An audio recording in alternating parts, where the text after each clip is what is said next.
You ask Tiger to calculate. This deals with linear inequalities with one unknown. The final result is r equal or smaller than 6. Let's solve it step by step. Simplify the expression. Expand the parentheses.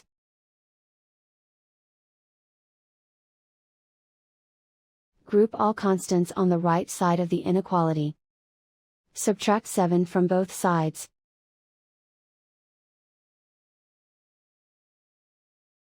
Simplify the arithmetic.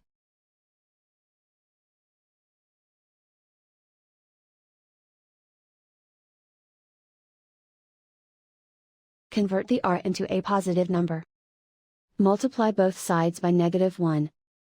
Whenever you multiply or divide by a negative, reverse the inequality sign.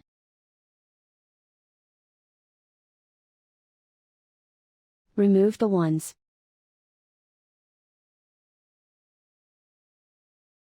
Simplify the arithmetic.